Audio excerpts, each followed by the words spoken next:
চতুর্বদলম্ভাদিবাহুকর হরি অবালোচন শম্ভুর্ভগবান পদরায় ভক্তানি পঞ্চজানি পঞ্চধ্যায়াহন্যক্রমা দাসদ্দা ভুজাস্তেকముదరంగే পদম ভুজেকষ্টতসদাই গীতাবঙ্মি মুক্তিশ্বরী জানি গণমাচ্ছন মহাপাতগনাশিনী ওম অখণ্ডমণ্ডলকারং গচ্ছন্যচরাচরম তৎপদং দর্শিतं येन तस्मै श्रीगुरुवे नमः।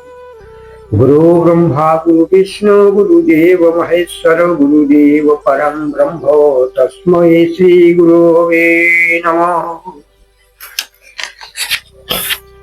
মানব ধর্ম আজ আমাদের আস্বাদনীয় বিষয় তা হলো অবিচল মনস্থিতি। এই অবিচল মনস্থিতির জন্য আমাদের কি কি করণীয়, আমাদের দৈনন্দিন জীবনের এক স্বচ্ছ কার্যক্রম বা রুটিন মাফিক জীবনযাপনের দৃঢ়তা নিয়ে আমরা যেন জীবনের যথার্থ মর্মত্ব উপলব্ধি করে পারমার্থিক জ্ঞানের দ্বারা শুদ্ধতর জীবন লাভে সমর্থ হই। আমাদের মানসিক ভারসাম্যকে যথোচিতভাবে পবিত্রতার সহিত পারমার্থিক জ্ঞানের দ্বারা পরিশোভিত করে নিত্য চৈতন্য জ্ঞানের অনুশীলনে আত্মমগ্ন হতে হবে। তার থেকে ঠিক যেমন একটা গ্রন্থ বা পুস্তক বা খাতা যা কিছুই হোক, তার প্রতিটি পৃষ্ঠার মধ্যে যে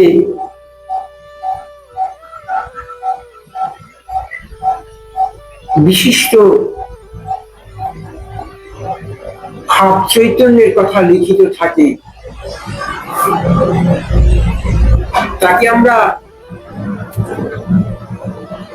আত্মমননের দ্বারা অনুশীলন পূর্বক অন্তরের গভীরে আত্মসত্তাকে শুদ্ধতর অবস্থায় আস্বাদন পূর্বক দৈনন্দিন জীবনে তা বাস্তবায়নের জন্য ঠিক যেমন একজন ছাত্র বা পরীক্ষার্থী তার জীবনের মূল্যায়ন তার পরীক্ষার রেজাল্টের উপর নির্ভর করে, তদ্রূপ আমাদের জীবনেরও এমনই মর্মার্থ, এমনই ভাবগম্ভীর জীবনের আদর্শকে আমরা যেন রূপায়িত করি, মহানুভবতার পরিচয় দিয়ে এই দুর্লভতর মনুষ্য জন্মকে সার্থকতার পথে এগিয়ে নিয়ে যেতে পারি। এর থেকে আমরা সাফল্যের উন্নততর স্তরে জীবনকে সাধতে পারবো। আর সাধনা হলো জীবনের সার্থক মূল্যায়নের একমাত্র পন্থা। তাই নিয়তই এই জীবন চক্রকে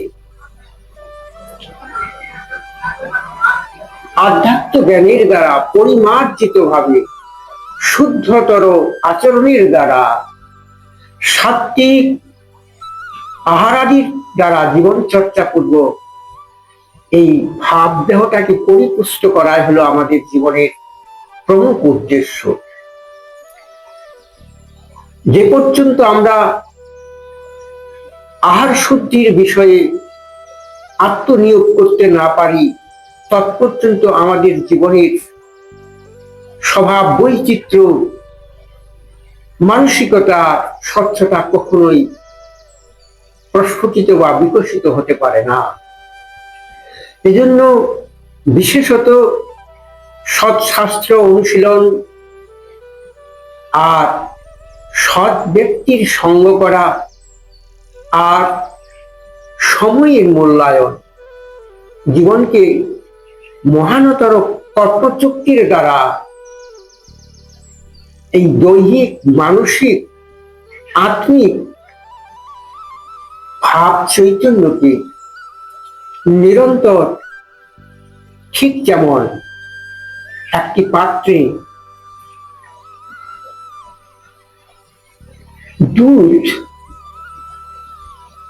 তাকে উত্তাপ দিয়ে ঘনীভূত করে তার সারার্থ সার সর, লবণী, মাখন বা ঘৃতের উন্মোচন করা হয়,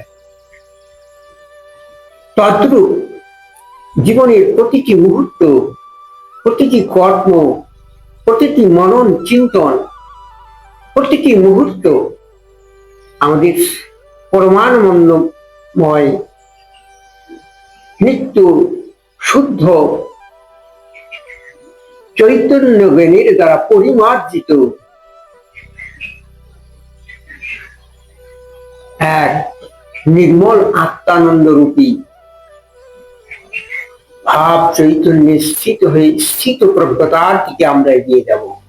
তার থেকে আমরা এই বহির্জগতের মায়া, মোহ, মাল্যতা, লোভ, হিংসা, পরনিন্দা, কদাচার যাকে বলা হয়, এর থেকে মুক্ত হয়ে দিব্য ভাব জগতে, নিত্য জগতে বা পরমার্থময় জীবন যাপন করে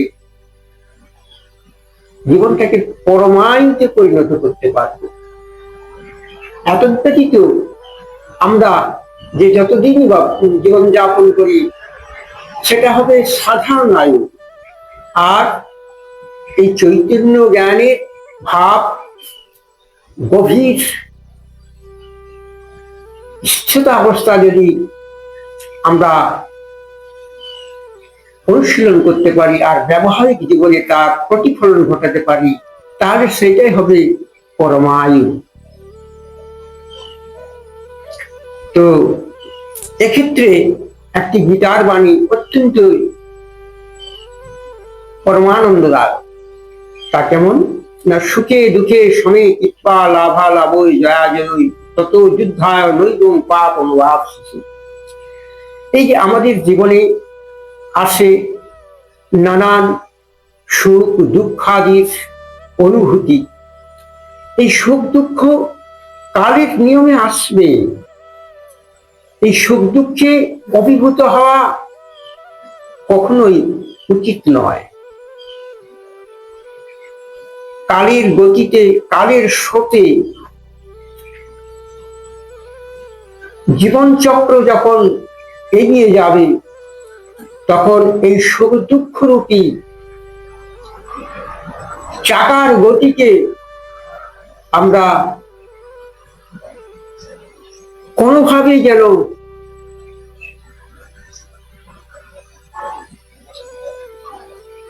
থমকে না যায়। থমকে গেলে যাকে বলা হয় গতিরুদ্ধতা। এই গতিকে আবেগ মন্থন করব, নিরন্তর প্রবাহিত করে, ঠিক যেমন নদী তার বহতা শক্তি দিয়ে মহাসমুদ্রে উপনীত হয়ে মহামিলনের মহান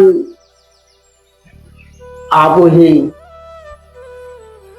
তার গতিবেগকে চিরতরে স্তব্ধ করে।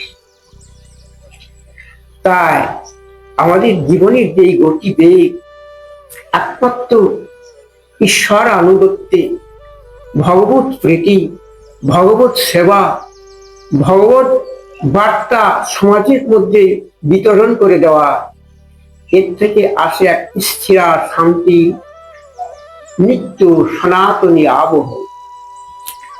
আর এই চিরন্তন সত্যকে আমরা যখন আত্মস্থ করতে পারবো, তখন এই মায়াময় জগতে যাবতীয় শোক, দুঃখ, কাতরতা, অভাব, অভিযোগ, আনন্দ, যা কিছুই বলো, জয় পরাজয়, সব একাকার হয়ে সেই ভগবানের নিত্য লীলায় মন, প্রাণ, আত্মা সমাহিত হয়ে দিব্য চৈতন্য জ্ঞানের দ্বারা এক অনাময় চিরন্তন সত্যের উপর প্রতিষ্ঠিত হবে।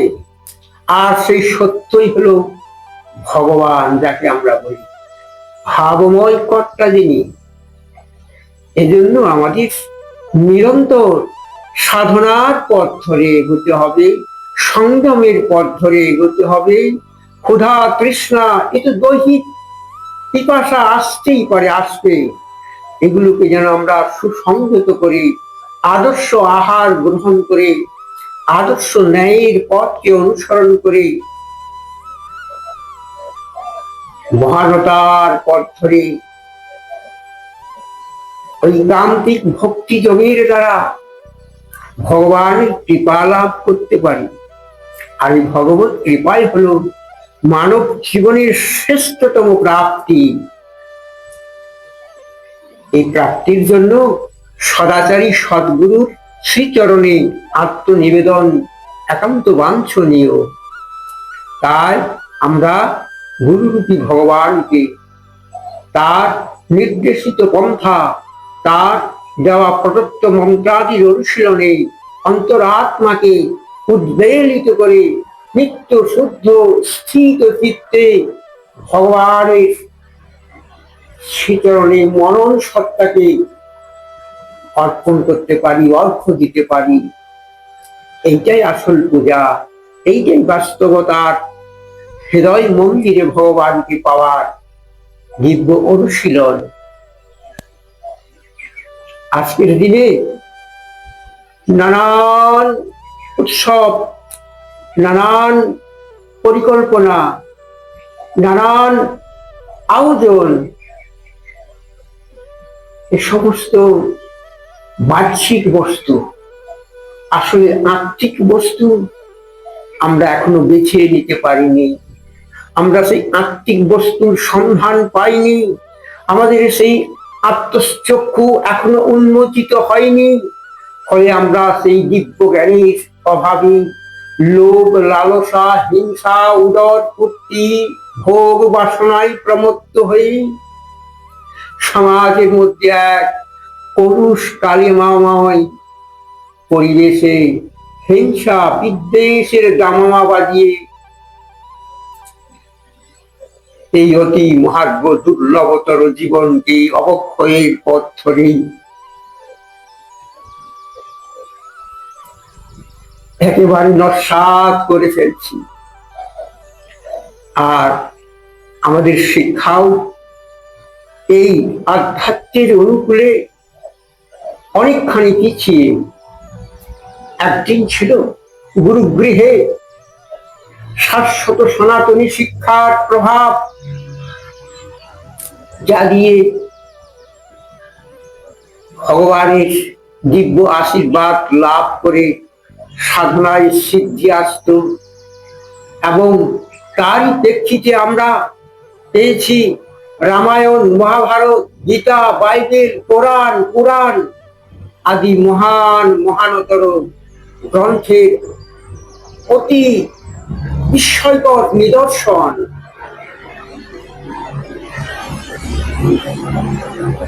আমাদের আজকের দিনে কলির কলুষতাময় কাল প্রভাবে জীবনযাত্রা হয়ে যাচ্ছে ক্ষণভঙ্গুর। আমাদের অকাল মৃত্যু ঘটছে, আমরা অখাদ্য কুখাদ্য খাচ্ছি। কেমন করে আমাদের জীবন সিদ্ধ সাধনায় সেই নিত্য শাশ্বত সনাতন গৌরবকে আমরা তুলে ধরতে পারবো? আসুন,